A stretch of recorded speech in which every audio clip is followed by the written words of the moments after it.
Assalamualaikum warahmatullahi wabarakatuh. Perkenalkan, nama saya Ika Putri Priyanti, nomor absen 18 dari kelas 11 MIPA 7. Video Sejarah Indonesia, materi Indonesia Merdeka. Video ini berisi tentang tokoh-tokoh nasional yang berperan dalam kemerdekaan Indonesia. Di sini, saya dan teman saya memilih tokoh nasional bernama Profesor Muhammad Yamin dengan judul Peran Bintang Mahaputra Profesor Muhammad Yamin dalam Proklamasi Kemerdekaan.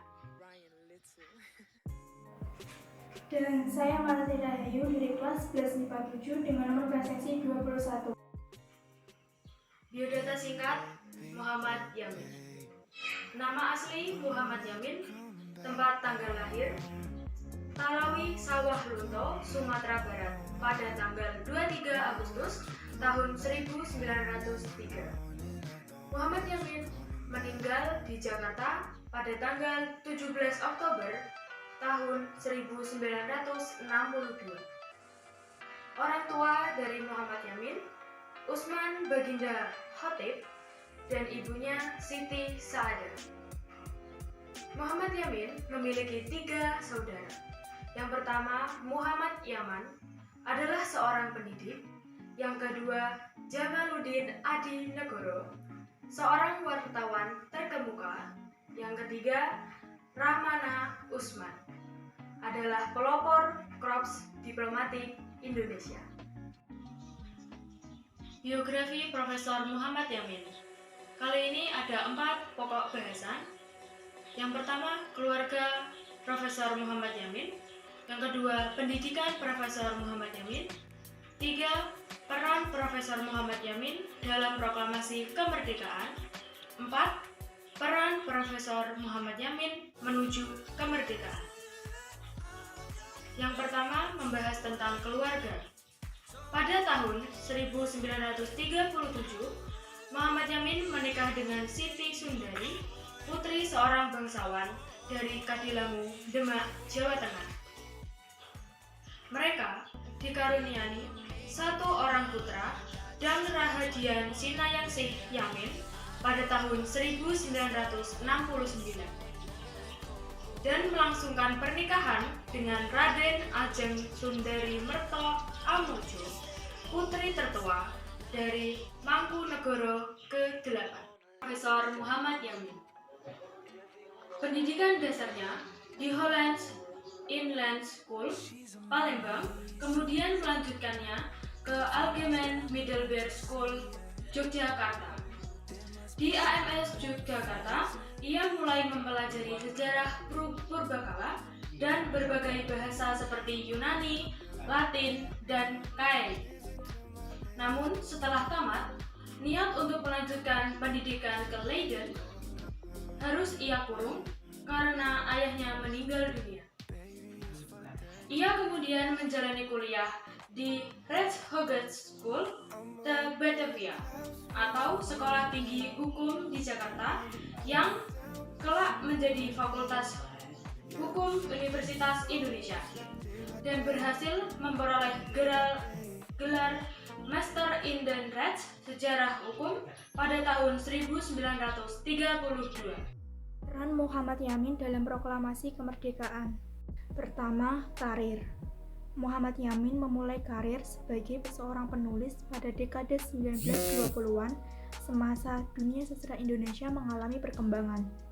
Karya-karya pertamanya ditulis menggunakan bahasa Melayu dalam jurnal Jong Sumatera, sebuah jurnal berbahasa Berkalian pada tahun 1920.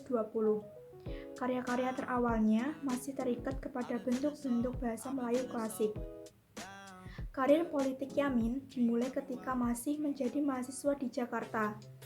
Ketika itu, ia bergabung dalam organisasi Jong Sumatran Bond dan menyusun ikrar Sumpah Pemuda yang dibacakan pada Kongres Pemuda kedua.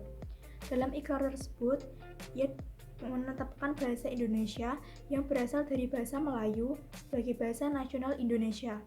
Melalui organisasi Indonesia Muda, Yamin mendesak supaya bahasa Indonesia dijadikan sebagai alat pemersatu. Kemudian setelah kemerdekaan bahasa Indonesia menjadi bahasa resmi serta bahasa utama dalam kesusilaan Indonesia. Pada tahun 1932, Yamin memperoleh gelar sarjana hukum. Ia kemudian bekerja dalam bidang hukum di Jakarta hingga tahun 1942. Pada tahun yang sama, Yamin tercatat sebagai anggota Partindo. Sebagai Partindo bubar, bersama Adnan Kapaugani dan Amir Syarifuddin, ia mendirikan Gerakan Rakyat Indonesia atau Gerindo. Tahun 1939, ia terpilih sebagai anggota Volksraad. Yang keempat, peran Muhammad Yamin menuju proklamasi kemerdekaan. Pendudukan Jepang 1942 sampai 1945, Yamin bertugas pada Pusat Tenaga Rakyat atau Putra, sebuah organisasi nasionalis yang disokong oleh pemerintah Jepang. Pada tahun 1945, ia terpilih sebagai anggota Badan Penyelidik Usaha Persiapan Kemerdekaan Indonesia atau BPUPKI. Dalam sidang BPUPKI, Yamin banyak memainkan peran. Ia berpendapat agar hak asasi manusia dimasukkan ke dalam konstitusi negara. Ia juga mengusulkan agar wilayah Indonesia pasca kemerdekaan mencakup Sarawak, Sabah, Semenanjung Malaya, Timor, Portugis, serta semua wilayah Hindia Belikan. Soekarno juga merupakan anggota BPUPKI yang menyokong ide Yamin tersebut. Setelah kemerdekaan, Soekarno menjadi Presiden Republik Indonesia yang pertama, dan Yamin dilantik untuk jabatan-jabatan yang penting dalam pemerintahan. Setelah kemerdekaan, jabatan-jabatan yang pernah dipangku Yamin antara lain: A. Anggota DPR sejak tahun 1950, B. Menteri Kehakiman 1951, C. Menteri Pengajaran Pendidikan dan Kebudayaan tahun 1953 sampai 1955, D. Ketua Dewan Perancangan Nasional dibantu 3 wakil ketua yaitu Ukar Bratakusuma, Soekardi, dan Sakirman melalui Undang-Undang Nomor 80 Tahun 1958 sampai 1963. E. Menteri Sosial dan Kebudayaan tahun 1959 sampai 1960. F. Ketua Dewan Pengawas IKBN antara 1961 sampai 1962. G. dan Menteri Penerangan 1962 sampai 1963. Saat menjabat sebagai Menteri Kehakiman, Yamin membebaskan tahanan politik yang dipenjara tanpa proses pengadilan. Tanpa grasi dan remisi, ia mengeluarkan 950 orang tahanan yang dicap komunis atau sosialis. Atas kebijakannya itu, ia dikritik oleh banyak anggota DPR. Namun Yamin berani bertanggung jawab atas tindakannya tersebut. Kemudian di saat menjabat Menteri Pengajaran Pendidikan dan Kebudayaan, Yamin banyak mendorong pendidikan universitas negeri dan swasta di seluruh Indonesia. Di antara perguruan tinggi yang didirikan adalah Universitas Kalianlas di Padang, Sumatera Barat. Karya-karya Muhammad Yamin.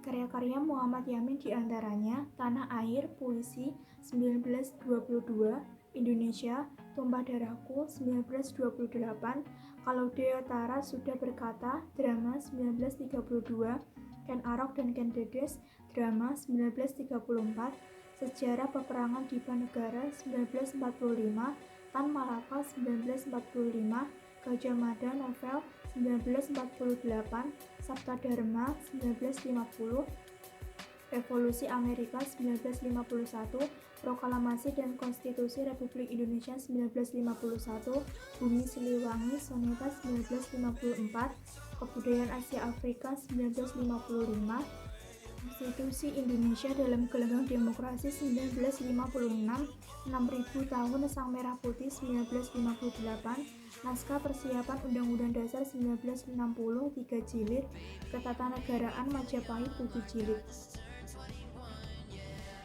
Sekian video penjelasan tentang tokoh Muhammad Yamin.